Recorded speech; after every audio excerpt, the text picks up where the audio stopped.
नमस्कार दोस्तों, हमारी आज की इस कहानी का नाम है नाश्ता। और मम्मी, क्या बताऊँ आपको, मेरी सासू माँ अपनी बेटे के लिए ना जाने क्या क्या करती रहती है। इनका तो बस नहीं चलता, नहीं तो पूरा घर ही उनके नाम कर दे। अभी परसों दीदी के यहाँ जलपे का फंक्शन है और मम्मी जी ने उनके लिए 2.5 लाख के कंगन बनवाने गए हैं। जब मैंने सुधीर जी से कहा इतना महंगा आइटम देने की क्या ज़रूरत है, और भी तो बहुत सारा सामान देख रहे थे, है तो मुझे कहते हैं अरे यार, अभी पापा अपने पैसे से ही तो खर्च कर रहे हैं ना, तो तुम्हें टेंशन लेने की क्या ज़रूरत है, और तुम्हें तो खुश होना चाहिए। और मम्मी, ऐसा करके तो यह सारा घर ही लुटा देंगे। साधना अपनी मम्मी सुलोचना जी से फोन पे बातें कर रही थी। ऐसा एक भी दिन नहीं होता जिस दिन माँ बेटी घंटों तक फोन पे बातें नहीं करती है हो। उधर की बातें इधर, इधर की बातें उधर होती रहती। यहाँ तक कि साधना के घर में आज कौन आया है, क्या सब्जी बनी है, कौन से कपड़े खरीदने गए हैं, या कुछ भी हो रहा होता, सब बातें साधना के मायके तक पहुँच जाती। उधर सुलोचना जी भी जब तक बेटी को अपने यहाँ की बातें नहीं बता देती, उन्हें चैन नहीं पड़ता। साधना के भाई की शादी को अभी 2 ही महीने हुए थे। साधना अपनी भाभी से सिर्फ एक बार ही मिल पाई थी, वो भी सिर्फ 2 दिनों के लिए। किंतु साधना की माँ फोन पे हर समय अपनी बहू निवेदिता की बुराई में ही लगी रहती। साधना बेटा देख, ऐसी आई है तेरी नई भाभी, जो उठकर चाय तक नहीं बना दे सकती है। हमारे सामने भी ऐसे भी सूट में घूरती रहती है, चुन्नी भी नहीं डालती घर पे, खाना भी ऐसा बनाती है कि मरीज भी ना खाए।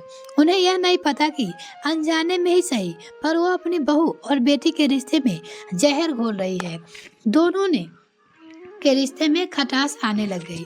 साधना की मम्मी की बातें सुन सुनकर अपनी भाभी से नफरत होने लगी थी। उसकी मम्मी हमेशा अपनी बहू की बुराई ही करती रहती थी। फिर वह कहती, देखो मम्मी, एक आपकी बहू है जो कुछ भी नहीं करती, एक मैं हूँ जो सुबह 6 बजे से उठकर रात के 10-11 बजे तक लगी रहती हूँ। हालांकि मेरी सासू माँ मेरी बराबर से मदद करती है, फिर भी मुझे तो बहुत सारा काम करना ही पड़ता है ना। सबका नाश्ता, टिफिन, डिनर सब मुझे देखने पड़ते हैं। यहाँ तक कि अभी दीदी के यहाँ फिर फंक्शन की तैयारी की शॉपिंग के लिए भी मुझे जाना पड़ता है। फिर आने के बाद वही घर के काम। क्यों मम्मी, आपकी बहू के तो मजे ही मजे हैं। हाँ बेटी, हम भी क्या कर सकते हैं तेरे ससुराल के मामलों में। सुलोचना जी अपनी बेटी साधना से कहती है, अब सबकी किस्मत तेरी भाभी जैसी तो नहीं होती ना। तेरी भाभी की तो किस्मत अच्छी है जो उसे मुझ जैसी सास मिली है। और बेटी, तू ज्यादा काम में फुर्ती मत दिखाया कर, नहीं तो तेरी सास सारा काम तेरे ऊपर ही छोड़ देगी। कभी कभी बीमार होने का नाटक भी कर लिया कर, वरना ससुराल वाले तेरे आखिरी सांस तक जान निकाल लेंगे। और तू अपने पति को भी थोड़ा सा बस में रखा कर, सारे दिन माँ माँ करते रहता है। ऐसा लगता है तेरी भी तो कोई कदर नहीं है उन्हें, जब देखो जब घर के कामों में ही लगी रहती है। नहीं माँ, ऐसी कोई बात नहीं है। साधना अपनी माँ सुलोचना जी से कहती है, सुधीर जी बहुत अच्छे हैं, मेरी हर बात का ध्यान रखते हैं और मुझे बहुत प्यार करते हैं। यहाँ तक कि मेरे सास ससुर भी मुझे किसी चीज के लिए नहीं रोकते टोकते। मेरी सास भी मेरे ऊपर काम की कोई जबरदस्ती नहीं करती, और ननद भी बहुत अच्छी है। बेटी, सब तेरे सामने दिखावा करते हैं, पीछे से देखना सब कितनी बातें बनाते होगी। जानती हूँ मैं मुंह पे चिकनी चुपड़ी बातें करते हैं सब। क्या कभी तुझे भी इन्होंने ऐसा कंगन बनवाए हैं? नहीं ना बेटा, इन्हें लगता है जितना हो सकता है अपने सामने बेटी को दे दो, बाद में क्या भरोसा। पर तू चिंता मत कर, जब तू मुझे ऐसे खुशखबरी देगी कि मैं नानी बनने वाली हूँ तो देखना, मैं तुझे 4-5 लाख का सोने का हार दूंगी। अच्छा बेटी, और बता तेरे ससुराल में क्या क्या हो रहा है? 1-2 दिन के लिए मम्मी से मिलने भी आ जाया कर। तू तो वहाँ जाकर जैसे हमको भूल ही गई हो। अरे नहीं मम्मी, घर से निकलना ही नहीं हो पाता। अभी देखो ना, आज ही गांव से चाचा चाची जी और उनके बेटे बेटी भी आ रहे हैं। सभी को परसों दीदी के यहाँ फंक्शन में जाना है, तो मुझे उन सब की खाने की, ठहरने की व्यवस्था देखनी है। हाँ बेटी, सही कह रही है मेरी फूल सी बेटी, सारा दिन नौकरों की तरह काम करती रहती है। सुलोचना जी फिर अपनी बेटी साधना के लिए कहती है, एक हमारे यहाँ देख लो, 7 बज रहे से पहले तो बहू रानी सोकर ही नहीं उठती। खैर चल तू अपने घर का काम देख, मुझे तो वैसे भी किसी की बुराई करने की आदत नहीं है। माँ बेटी की ऐसी बातें सुनकर रमाकांत जी यानी साधना के पापा भी बोले। बहुत देर से माँ बेटी की बातें सुन रहे थे को बहुत तेज गुस्सा आने लगा। वो अपनी पत्नी सुलोचना जी से कहने लगे, कैसे माँ हो तुम? अपनी बेटी को ससुराल में एडजस्ट होने की सलाह देने की बजाय उसको उनके खिलाफ भड़का रही हो। वो साधना के पापा सुलोचना जी से कहते हैं, अपनी बेटी को अच्छी सीख देने के बजाय उनको घर तोड़ने पे तुली हुई हो। अरे कौन माँ चाहती है ऐसा कि उसकी बेटी ससुराल वालों को प्रिय ना हो?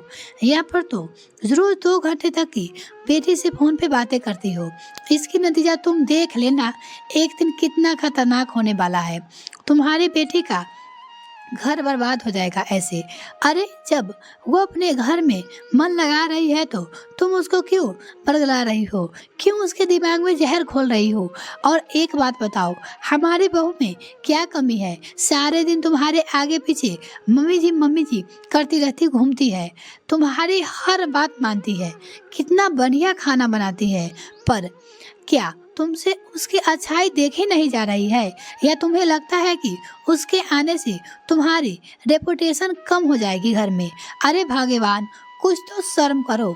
ननद भाभी के रिश्ते में जहर घोलना बंद करो, चैन से जी लेने दो उसे भी और यहाँ इस बहू को भी। अरे तो मैंने कौन सा गलत कुछ बोल रहे उसके? मैं तो उसको सही सलाह दे रही थी कि जितना ज़्यादा काम करेगी उतना ही ज़्यादा ससुराल वाले काम कर पाएंगे। तेरी कदर एक काम वाली जैसी होकर रह जाएगी और सब कुछ वो अपनी बेटी को ही दे देंगे क्या? हमारी बेटी उस घर में कुछ नहीं है। क्यों अभी कुछ देर पहले तो तुम भी उस तुम्हारी बेटी के सोने का हार देने की बात कह रही थी। तब तुमने यह सोचा, यह सब सुनकर तुम्हारी बहू को कैसा लगेगा? अरे कम से कम बेचारी इस नई आई दुल्हन पे तो रहम करो। तुम्हारे डर की वजह से कभी साधना से बात तक नहीं करती कि कहीं साधना इसको कुछ उल्टा सीधा ना सुना दे, और यह सब सुना है सिर्फ तुम्हारे कारण।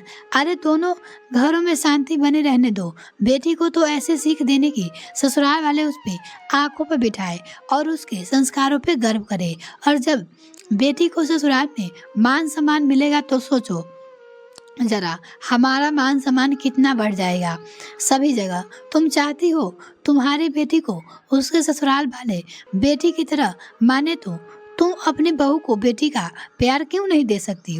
वह भी तो अपने माँ बाप को छोड़कर हमारे घर आई है और इस उम्मीद के साथ इस घर में रह रही है पर कि हम दोनों उसे माता पिता का जैसा लाड देंगे और उसकी हर इच्छा का सम्मान करेंगे। तुम्हारी बेटी अपने पति के साथ में पिक्चर जाए, घूमने जाए और घर का काम ना करे, अच्छी बात। अगर तुम्हारी बहू अपने पति के साथ 2 पल के लिए कहीं बाहर चली जाए तो तुम्हें इतनी आपत्ति क्यों होती है? उसके भी तो अभी खेलने खाने की दिन है। वो सुलोचना के पति सुलोचना जी से बोले जा रहे थे। तो बस मेरी तुमसे एक गुजारिश है कि तुम अपनी बेटी को उल्टी सीधी बातें सलाह देना बंद करो और घर में जो प्रेम विश्वास चला है उसे रहने दो। कहीं ऐसा ना हो कि इसका परिणाम तुम्हारी बेटी को ही भुगतना पड़ जाए। कभी कभार फोन पे बातें कर लो ठीक है, लेकिन रोज रोज घंटे तक तुम जब बेटी से बातें करोगी तो सभी की तरह बातें होती होगी। इसलिए अपने आप को थोड़ा सा बदलो और जो समय तुम फालतू समय अपनी बेटी के घर में बिगाड़ने में लगी रहती हो वो अपनी बहू के जिंदगी संवारने में लगाओ।